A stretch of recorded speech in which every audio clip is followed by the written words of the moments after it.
Crash Bash. Es raro pensar en ese juego, ¿verdad? En nuestra mente es maravilloso.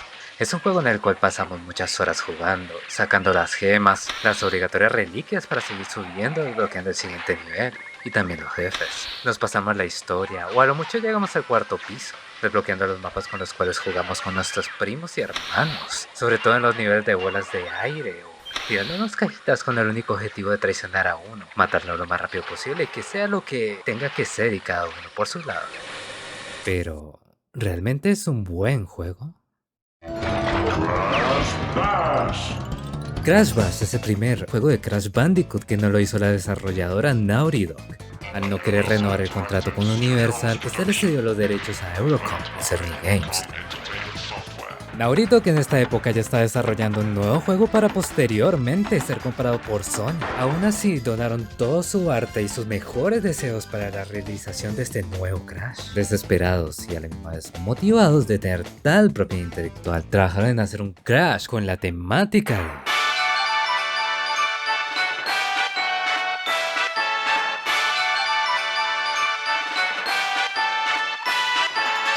Mario Party siempre ha sido un juego muy relevante por su temática familiar. Al ser un género de tablero de minijuegos, explotaba toda la emoción con su variedad de ideas y formas de jugar. Es un juego que ha estado presente en los eventos especiales de la familia o amigos, compartiendo hermosos momentos alegres o la rabia de que uno de ellos se robó una estrella. Y lo último que supiste de él es que aprendió la lección de no meterse con propiedad ajena. Como es típico de las empresas, cuando un videojuego la rompe con una temática, todos también quieren tener una parte de ese tesoro. Y así nació Crash Bash. De la misma manera nació CTR, usando la misma temática de Mario Kart. Un juego el cual se siente como Crash, se juega como un Crash, suena a Crash, pero lamentablemente no tuvo el mismo tiempo y pulido que sus antecesores.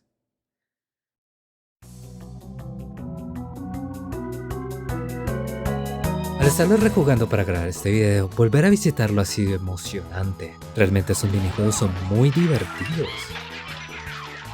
Meterle todas las bolas a tu oponente, tirarlos al agua con el osito, meterles cajitas o dinamita en la cara para ganar de forma bastante violenta. Y también está el Pogo. A ver, el Pogo al principio es genial, pero crecer es entender que los niveles de Pogo son malitos. Todos estos juegos tienen su atractivo, están muy bien realizados, tienen su sensación de descontrol, sus mecánicas funcionan muy bien y ya sea por los puntos o por la emoción de su propia dinámica, junto a eso están muy bien presentados. Se entiende muy bien y la dificultad es perfecta. Después de completar todo lo que nos piden, pasamos a vencer al jefe del nivel que utiliza la temática de uno de los minijuegos. Lo derrotamos y subimos al próximo piso, en el cual nos encontraremos con los mismos minijuegos. Pero añade una mecánica más dependiendo del escenario. Esta vez el de las cajas del suelo se rompe. Con bola del escenario se mueve según el peso. Y además nos visita una morsa. En el juego de las bolas se pegan para lanzarlas y el Pogo. Ay, de verdad. De verdad. En fin, ahora hay un nuevo minijuego del cual manejaremos unos tanques y derrotaremos al enemigo que a mi parecer son divertidos. Tiene una mecánica rara con los disparos y según el personaje está directamente roto. Pasamos al siguiente jefe después de completar todo lo que nos piden. Otra vez sucede lo mismo de lo anterior y bla bla bla bla. Subimos al tercer mundo, animados por la victoria y con la curiosidad de ver qué sigue después. Subimos al ascensor y nos encontramos con los mismos minijuegos. Otra vez.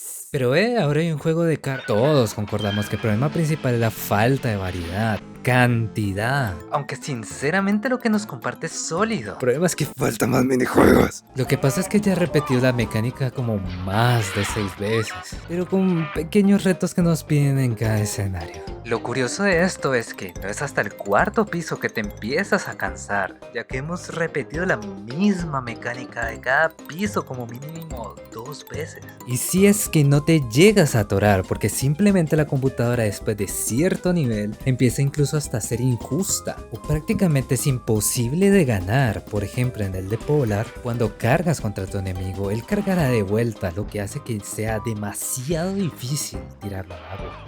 Se supone que es un juego de todos contra todos, pero la gran mayoría de tiempo es un 3 contra 1. Ay, pero porque vienen los dos a por... Hijo de su madre, ojalá les dé. No entiendo realmente cuál era la idea, porque en el single player estás completamente solo. Pero resulta que tienes aliados. Lo dice hasta la historia. Uka Uka, this is not a fair contest. Pero es mentira, porque todos son tus enemigos. Te fallé, Thorfinn, te fallé. Ah, recordemos que el aliado solo es jugando cooperativo y que además nivela muchísimo la dificultad, pero no quita que esté mal programado o realizada la idea. Siempre me pareció un poco aburrido que en la elección de personajes siempre fuesen los mismos. Aunque en cierto punto es culpa mía porque siempre elijo a Crash. Siempre me hubiera gustado que fuesen aleatorios en cada piso. Y además quedaría mejor que seleccionarlos uno mismo en Mario Party. Tiene sentido que tengas aliados en la historia, aunque en un juego de minijuegos no sea tan importante. O al menos si los hay, pues que tu aliada sea eso. Aliada, no enemiga en potencia. Por Dios, Coco, ¿qué te hice? Coco, para, no.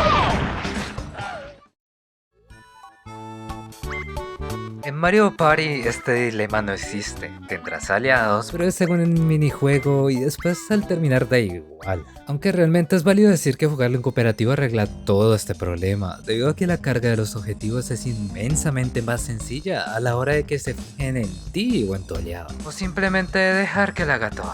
Recuerdo una vez que un primo se enojó tanto que me dijo que soltara el control y él hacía el nivel de Pogo solo.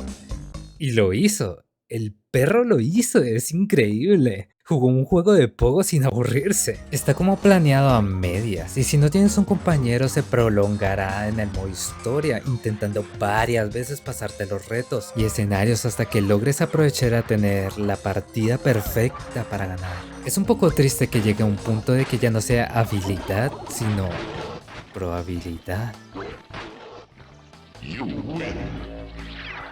Y es que ese esfuerzo y diversión que da los cristales, esos mismos retos y escenarios alternativos se quedarán en el modo historia. Eso quedaría variedad en las batallas y si campeonato se quedó aislado a un solo modo de juego. Nunca se sabrá si fue por falta de visión o falta de tiempo. Y podemos decir lo mismo con otros escenarios que no se utilizaron, como claramente el del jefe en Oxide. Lo gracioso es que cuando muere no tiene alma. Los aliens no tienen alma.